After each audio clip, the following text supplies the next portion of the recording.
একটি ভণ্ড মুনাফেক দল আছে, ওরাও বট বাহিনী দিয়ে আমার অপপ্রচার করতেছে।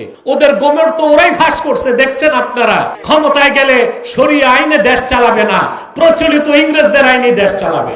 ঐকমত্য কমিশনকে এই কথা সনদে রাখা উচিত ছিল যে বাংলাদেশ রাষ্ট্রের মূল নীতি হবে আল্লাহর প্রতি আস্থা ও বিশ্বাস। সেটা পরবর্তী সরকারের খেয়াল খুশির উপর ছাড়লা কেন? এই জন্য আমি বলেছি এই রকম ছাতা গণভোট আমি সমর্থন করি না। আমার বক্তব্য ভুল ছিল? ইত্তেফাক, জনকণ্ঠ আমার বিরুদ্ধে অপপ্রচার করতেছে। ওদেরকে ইত্তেফাক আর জনকণ্ঠকে চ্যালেঞ্জ করলাম, কি করতে পারো করতে থাকো, আমিও দেখব ইনশাআল্লাহ। একটা বক্তব্য নিয়ে জনকণ্ঠ, ইত্তেফাক, বিভিন্ন চ্যানেল অপপ্রচার করতেছে, বুঝলেন? গণভোট নিয়ে আমার একটা বক্তব্য আছে, এটার থেকে পুরনো বক্তব্য থেকে কিছু নিয়ে, নতুন বক্তব্য থেকে কিছু নিয়ে জনকণ্ঠ নামের জঘন্য কণ্ঠ আর ইত্তেফাক।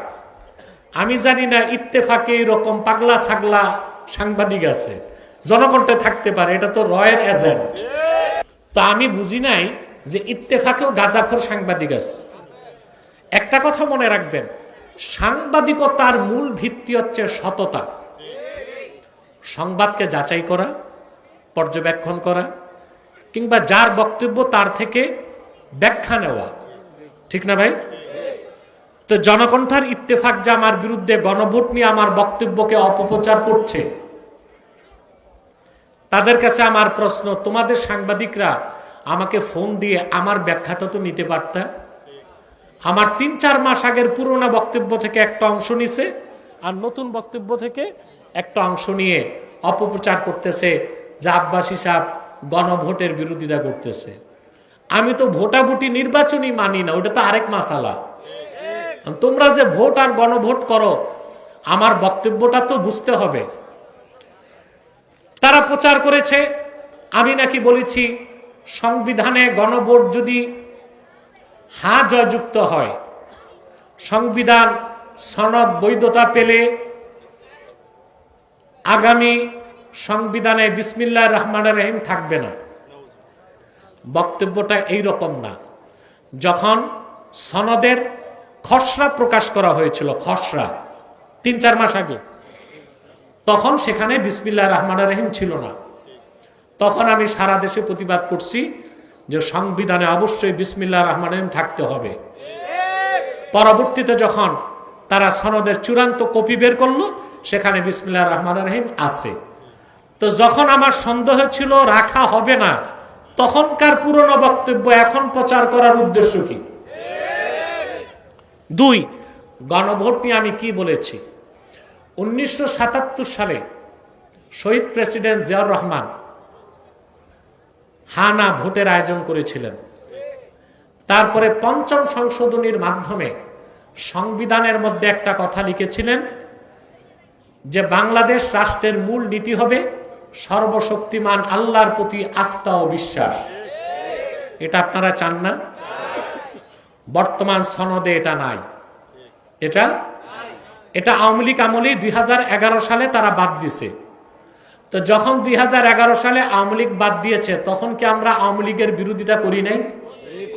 আমার চেয়ে বেশি অরাজনৈতিক ভাবে অনেক মৌলবী আওয়ামী লীগের বিরোধিতা করে জেল খাটছে, নারী কেলেঙ্কারির অপবাদ পাইছে, আবার রয়ের পয়সাও পাইছে, এগুলো আমরা জানি।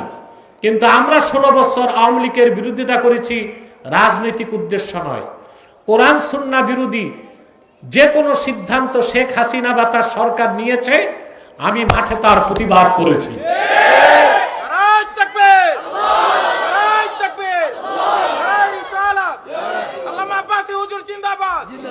তখন আমার বিরুদ্ধে অনেক মামলাও হয়েছে।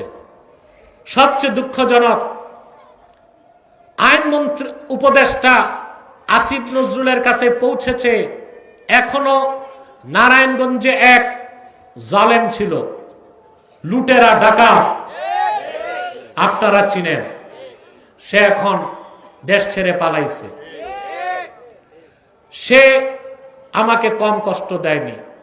এসপি হারুনের মাধ্যমে সরকার বহুত অত্যাচার করার চেষ্টা করেছে আমাকে, অসংখ্য মামলা দিয়েছে, এখনো 2টা মামলা প্রত্যাহার করা হয় নাই। আমিও আইন উপদেষ্টার কাছে ধর্ণা দেই নাই। আল্লাহর হুকুম থাকলে মামলা নিষ্পন্ন হবে ইনশাআল্লাহ। আমাকে হত্যা করতে চেয়েছে, গুম করতে চেয়েছে, আমার উপর গুলি করেছে, বোমা বর্ষণ করছে, এগুলো আপনারা 16 বছর দেখেছেন। আমরা প্রতিবাদ করেছি ক্ষমতার মোহে নয়, দ্বীনের স্বার্থে। 11 সালে যখন তৎকালীন ফেসিবাদী সরকার এই কথাটা বাদ দিয়েছিল সংবিধান থেকে, আমরা তো তখন সারা দেশে আন্দোলন করছি। আর সেই জালেম সরকারের উপর আমাদের ঘৃণা ও ক্ষোভ যে কারণে বেড়েছে, তার মধ্যে একটা কারণ এটাও ছিল, সংবিধান থেকে ইমানের কথা বাদ দিয়া ধর্মনিরপেক্ষতাকে ঢুকেছিল। এই সরকার বিদায় হবার পর আমাদের প্রত্যাশা তো এটাই ছিল যে সনদে, সংবিধানে গণভোটের আগেই সংশোধনী এনে সেখানে এই কথা থাকবে যে বাংলাদেশ রাষ্ট্রের মূল নীতি সর্বশক্তিমান আল্লাহর প্রতি আস্থা ও বিশ্বাস। ঠিক কিনা? এটা তারা করেন নাই। করতে পারতেন তারা জাতীয় ঐকমত্যের সরকার করে, করতে পারতেন তারা জাতীয় পরিষদ গঠন করে, কিছুই করেন নাই।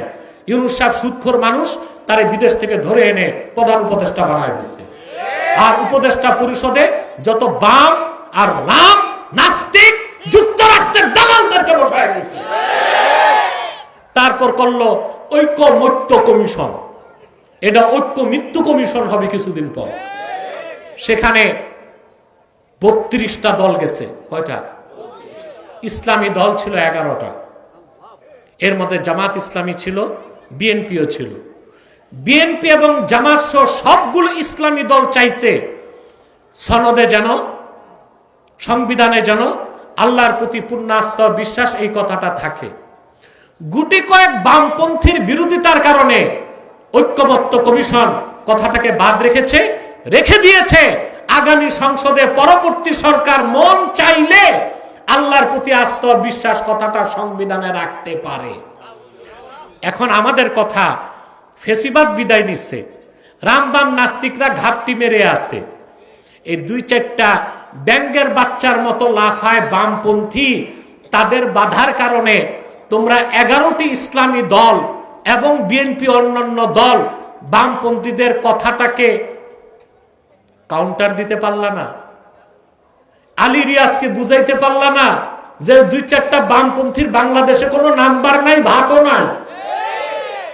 শহীদ প্রেসিডেন্ট জিয়াউর রহমান 77 সালে গণভোটের পরে 5ম সংশোধনী এনে সংবিধানে যে কথাটা রেখেছিলেন, বাংলাদেশ রাষ্ট্রের মূল নীতি হবে আল্লাহর প্রতি পূর্ণ আস্থা বিশ্বাস।